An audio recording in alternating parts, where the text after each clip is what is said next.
Problem नहीं है जी, visibility.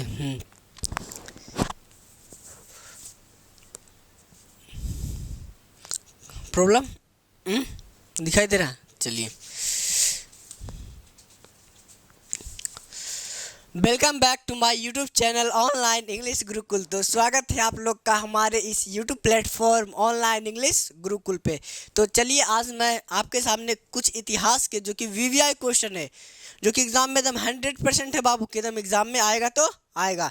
ये इतिहास के कुछ क्वेश्चन है जो मैं आपको डिस्कस कराऊंगा। तो चलिए, सबसे पहले एक प्यारी सी लाइन हो जाए अपनी मोहब्बत के साथ। चलिए, पहला शुरुआत मोहब्बत से ही कर देते हैं। चलो, मोहब्बत के लिए क्या था। चलिए, हाँ, मोहब्बत के ऊपर है। अगर तेरे बदले में मुझे ध्यान से सुनना कि अगर तेरे बदले में मुझे कोई जहाँ भी देना चाहे, कि अगर तेरे बदले में मुझे कोई जहाँ भी देना चाहिए वह खुदा ठुकरा दूंगा। चलिए, फिर से बोलता हूँ कि अगर तेरे बदले में कोई मुझे जहाँ भी देना चाहे तो खुदा की कसम उसे मैं क्या कर दूंगा, ठुकरा दूंगा। चलिए, और एक मोटिवेशनल करते हैं। तरक्की के ऊपर है। किसके ऊपर? तरक्की के ऊपर। कि नहीं देखते कुछ लोग तरक्की, जैसे आप थोड़ा सा तरक्की करने लगते तो कुछ लोग आपसे जलने लगते, तो उनके ऊपर है कि जिन लोगों ने बेवजह छोड़ दिया तरक्की के, कि जिन लोगों ने बेवजह छोड़ दिया था मुझे, कि जिन लोगों ने बेवजह छोड़ दिया था मुझे, अब वो मुझसे मिलने की वजह ढूंढते रह जाएंगे। ढूंढता था एक पल में दिल जिसे ये 100 दफ़ा है सुहानी रोज रूठी में। ये देखो हमारी मोहब्बत। चलिए जी, पहला क्वेश्चन है बाबू, क्वेश्चन नंबर फर्स्ट है, लिख देता हूँ। ये देख लीजिए, मेरे पास केवल क्वेश्चन से दिखाई दे रहा है। अरे थोड़ा सा ब्लर नहीं आ रहा है। चलो, कोई बात नहीं, माँ सरस्वती का नाम लो और अपनी मोहब्बत शुरू करते हैं। तो पहला क्वेश्चन है बाबू, जर्मनी के एकीकरण के लिए बिस्मार्क ने कौन सी नीति अपनाई थी? क्वेश्चन नंबर फर्स्ट है, यहाँ पे लिख देते प्रश्न। कहता जर्मनी के एकीकरण के लिए, ध्यान समझना, 5 ही क्वेश्चन कराएंगे लेकिन अस्थिर से। जर्मनी के एकीकरण के लिए बिस्मार्क, क्या बोले, बिस्मार्क ने कौन सी नीति अपनाई थी? नीति अपनाई थी। चलिए, यही क्वेश्चन है। अब मैं इसको अस्थिर से समझाता हूँ। तो सबसे पहला क्वेश्चन है बाबू, दिखाई दे रहा है क्वेश्चन? चलिए, अब एकदम प्यार मोहब्बत से समझना है, रटना नहीं है, अस्थिर से। जो मैं बोलता हूँ आपको मेरे साथ साथ समझना है पहले, ठीक है? फिर बाकी जो भी मोहब्बत रहेगी आप लोग बाद में दिखा सकते हैं, ठीक है? चलिए, सबसे पहले कहा बाबू, जर्मनी के एकीकरण में बिस्मार्क ने कौन सी नीति अपनाई थी? तो जर्मनी के सबसे पहला पॉइंट में लिखिएगा कि जर्मनी के एकीकरण में बिस्मार्क की महत्वपूर्ण भूमिका थी। पहला पॉइंट में कुछ लिखिएगा कि बिस्मार्क की महत्वपूर्ण भूमिका थी। अस्थिर से पहले सुना देता हूँ। तो जर्मनी के एकीकरण में बिस्मार्क की बहुत महत्वपूर्ण भूमिका थी। बिस्मार्क के बिना जर्मनी का एकीकरण करना संभव नहीं था, क्योंकि इतिहास है, इतिहास में जितना बढ़ा चढ़ाकर लिखोगे उतनी अच्छी रहेगी, ठीक है? तो बिस्मार्क के बिना जर्मनी का एकीकरण संभव नहीं था। अब इसका मानना था, बिस्मार्क का मानना था कि अगर जर्मनी का एकीकरण करना है तो सबसे पहले मुझे अपनी सैन्य शक्ति, जब बिस्मार्क जर्मनी का चांसलर बना, मतलब प्रधानमंत्री बना, तो उसने सबसे पहले जर्मनी की सैन्य शक्ति को बढ़ाया। किसको बढ़ाया?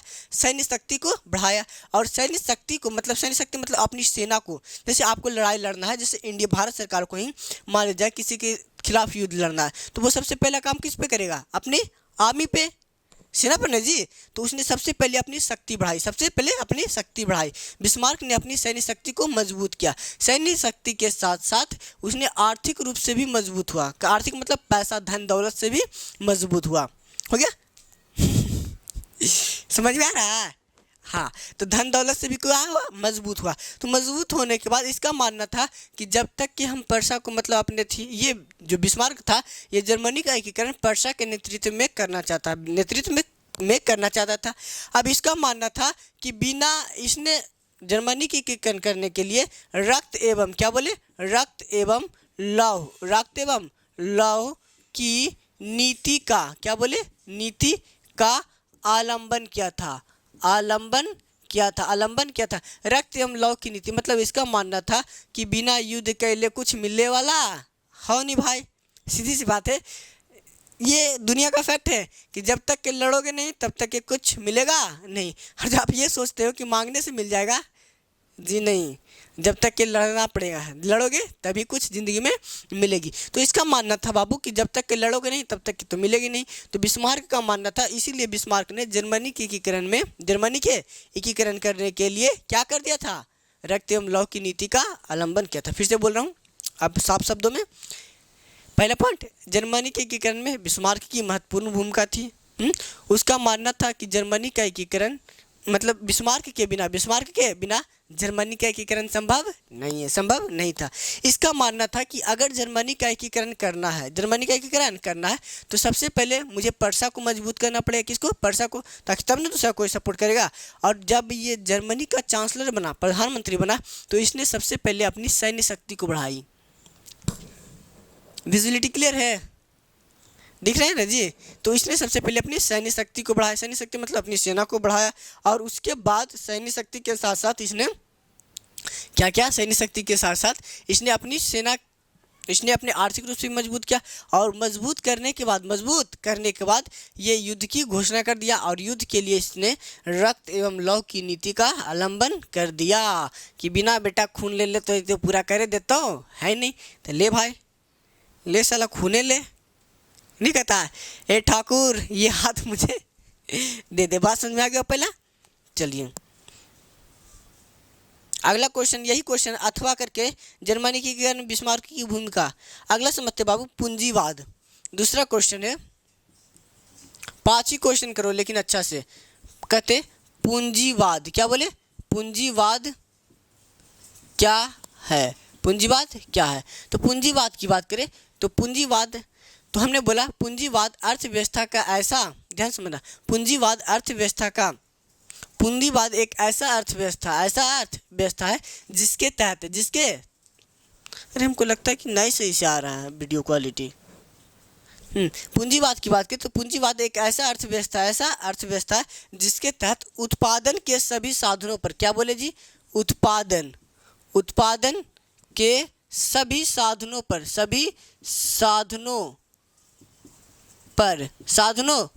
पूंजीपतियों का अधिकार होता है, उसे क्या कहते हैं, पूंजीवाद। आर ले ने नहीं लो तो फोड़ दो, वही भी समझ लिया। फिर से समझाते हैं पूंजीवाद, क्या समझाते हैं, पूंजीवाद में कहा जाए उत्पादन के सभी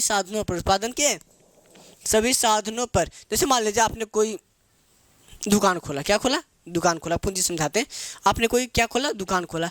अब उस दुकान जैसी खोला, उसमें आपने बिस्किट वगैरह जो भी चीज़ रखा, अब उसमें आपने सारा पैसा, उस जो प्रोडक्ट रहा, जो भी चीज़ मंगाया उत्पादन, तो उसका पैसा कौन दिया, आप, ठीक है, आप दिए, तो उस पर अधिकार किसका, आपका। तो वही हुआ पूंजीवाद, वही क्या हुआ, पूंजीवाद। यानी उत्पादन के सभी साधनों पर किसका अधिकार, पूंजीपति का अधिकार होता है, उसे क्या कहते हैं, पूंजीवाद कहते हैं। चलो अगला कहता है, खूनी रविवार से आप क्या समझते हैं। प्रश्न 3, 5 करके करवाऊंगा। खूनी, हाँ, तेरा मेरा रिश्ता है कैसा, खूनी रविवार से आप क्या समझते हैं, खूनी रविवार से आप क्या समझते हैं। क्वेश्चन यही है, खूनी रविवार से आप क्या समझते हैं। तो खूनी रविवार की बात बताते हैं। तो यह घटना 9 जनवरी 1905 को हुआ था, यह घटना के पीछे क्या कारण था बाबू, पहले कहानी सुनो। तो एक देश था जापान और एक था रूस। जापान की बात करें तो जापान बहुत छोटा देश था और रूस बहुत ही बड़ा देश था। तो दोनों में एक बार क्या हो गई थी, लड़ाई हो गई थी। जापान जैसे छोटे देश ने रूस जैसे बड़े देश को क्या कर दिया, हरा दिया। तो हराने के बाद जैसे मान लीजिए आप अपने घर में, आप मान लीजिए BA, जैसे मेरे घर की बात बताता हूँ आपको, जापान रूस छोड़ो, मेरे घर की कहानी ले लो, ठीक है, सुनाता हूँ। मेरे घर में मेरी सिस्टर बीए पार्ट मतलब बीए फाइनल कर चुकी है मेरी दीदी। और मैं भी कब, इंटर, मैं भी इंटर। जब पढ़ाई की बात आती है तो घर में क्या, पूरा फैमिली की बात करता बताता हूँ, मेरे जितने भी फैमिली में लोग हैं सभी की मैं बात बताऊँ। जब पढ़ाई की बात आएगी तो किसका नाम आएगा, नीतीशवा पढ़ा है। क्या पढ़ा है, नीतीशवा।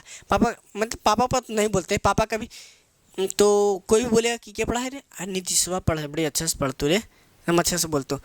तो भले मेरा क्या है, क्लास लो है, क्लास लो है, लेकिन हम अच्छा आदमी को अथी करते रहते हैं। एक बार एक कहानी बताता हूँ कि चलो बाद में बताऊँगा।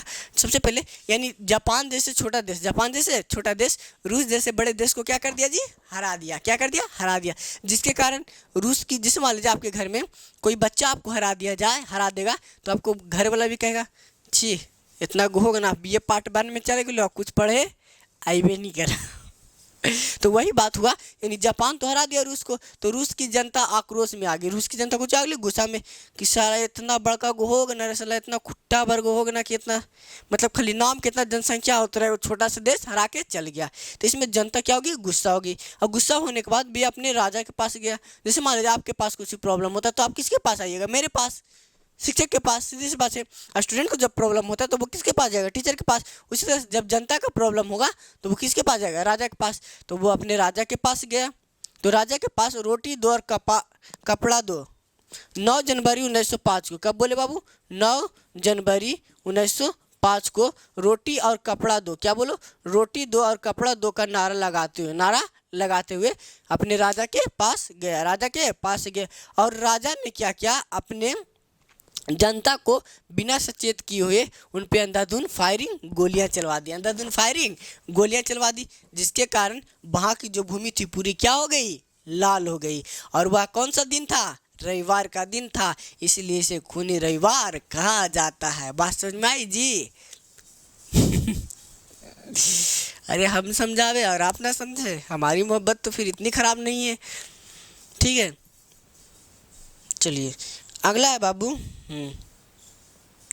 अगला है अक्टूबर क्रांति। क्या है अक्टूबर क्रांति, क्या है, पहले इसको मिटा देते हैं। जदी बरियारी दीवाना के जरो की सिक्सर के छो। चलो अगला है खूनी रविवार, लास्ट क्वेश्चन है। 4 क्वेश्चन करवा दिए ना, अब एक 5 है। अगला प्रश्न है और इन 5 का आपको टेस्ट देना है बाबू, अपने मन से लिखना है। अगला है अक्टूबर क्रांति। क्या बोले, अक्टूबर क्रांति। तो अक्टूबर क्रांति की बात करें तो अक्टूबर क्रांति में तो केरेंस्की सरकार का तख्ता पलटने के बाद, केरेंस्की सरकार का तख्ता पलटने के बाद वहाँ की जनता ने विद्रोह कर दिया था। क्या कर दिया था जी, विद्रोह कर दिया। अब विद्रोह कर दिया, क्या कर दिया, विद्रोह कर दिया। तो विद्रोह करने के बाद जब विद्रोह होगा तो सीधी सी बात है हंगामा होगा। तो वह जो जन समझा, तो वहाँ की जनता ने क्या कर दिया, क्रांति कर दिया। क्रांति करने की बात करें तो उस समय रूसी कैलेंडर के अनुसार, रूसी कैलेंडर के अनुसार वह अक्टूबर का दिन पड़ रहा था। क्या जी, अक्टूबर का दिन रूसी कैलेंडर के अनुसार क्या पड़ रहा था, अक्टूबर पड़ रहा था। लेकिन रियल में बात करें, यानी रियल डेट की बात करें तो यह रियल डेट 7 नवंबर 1917 को हुआ था। 7 नवंबर 1917 के अनुसार हुआ था। लेकिन रूसी कैलेंडर के अनुसार वह कौन सा महीना था, अक्टूबर का महीना था। इसीलिए इसको अक्टूबर क्रांति भी कहा जाता है। रूसी कैलेंडर के अनुसार वह किसका महीना था, अक्टूबर का, इसलिए इसको अक्टूबर क्रांति भी कही जाती है। बात समझ में आई? चलिए तब तक के लिए एक शेर बोल देता हूँ, अच्छा सा एकदम प्यारा सा।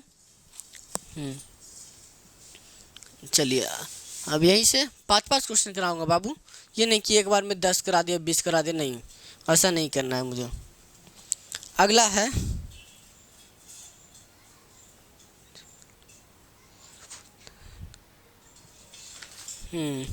चलो है हाँ, एक है, अगर सब कुछ मिल जाएगा ज़िंदगी में, अगर सब कुछ मिल जाएगा ज़िंदगी में तो तमन्ना किसकी करोगे, कुछ अधूरी ख्वाहिशें ही तो ज़िंदगी जीने का मज़ा देती हैं। चलो एक और, चलो हाँ, एक जलने वाले लोगों के लिए एकदम स्पेशल, जो लोग मुझसे जलते हैं या फिर मुझे कुछ भला बुरा कहते हैं उनके लिए स्पेशल।